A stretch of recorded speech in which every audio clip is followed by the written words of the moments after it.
Next pattern I'm going to tie is called the shiny soft hackle.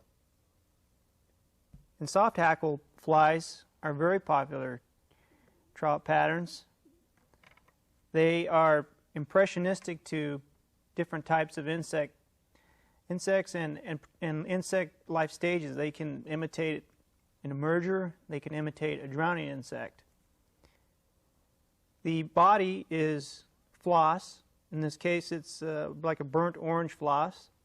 I'm going to use a diamond medium-sized glass bead for the shoulder, and then a piece of, or rather a partridge hackle for the hackles. Now let's tie this fly up. I'm going to use Daiichi 1550 standard wet fly hook.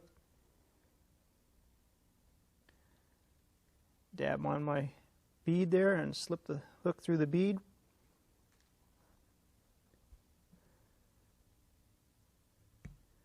Again, the translucent thread. Lock the thread in. Snip off the excess.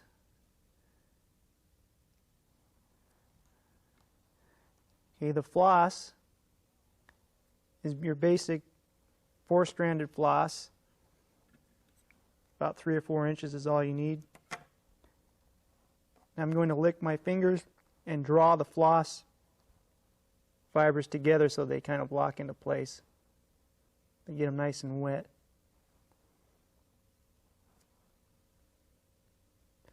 Okay.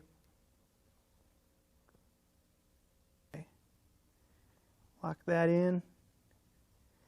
Take it back just forward to the bend of the hook and bring the thread forward again and catch those tag ends. And I want to stop about 2 bead lengths back behind the eye of the hook.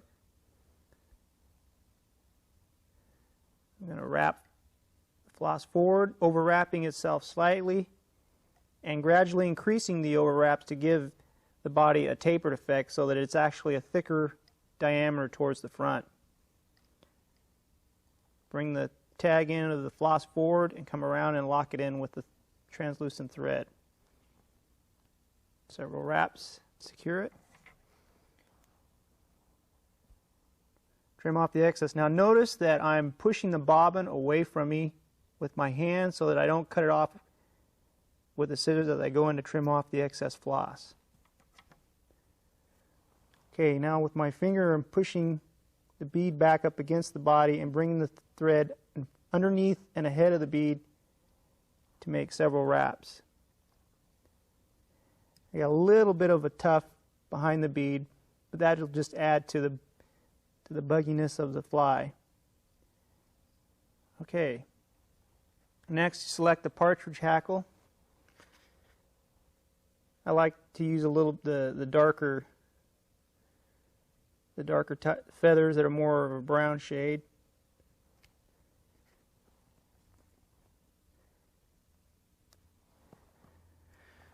Now notice that there's a lot of fluff on the feather and we want to get rid of that. So you just hold the feather with your right hand, if you're right-handed, and grab a hold of the base of the fluff and just pull back and strip it right off the vein of the feather. Do the same thing on the bottom.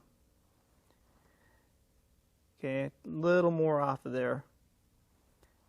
Now I'm going to grab the tip, the very tip of the feather, and rake back the majority of the fibers.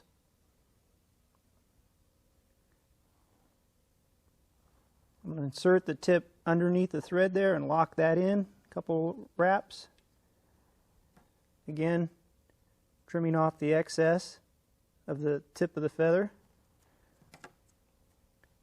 Go ahead and take your thread forward to the eye of the hook.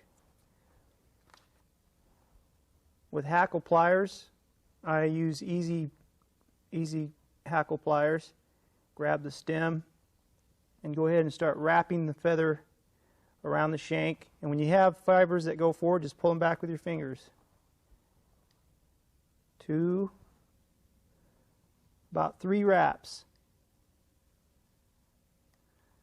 Pull those fibers back, lock in the stem several times. Then you can just put your index finger on that vein and just pop it off. Now grasp the fibers and pull them back out of your way and begin to wrap back towards the bead. Now the glass bead acts as a shoulder and will keep the hackle fibers from collapsing onto the hook shank, so it kind of makes it a parachute type appearance. Okay, now I'm just going to whip finish.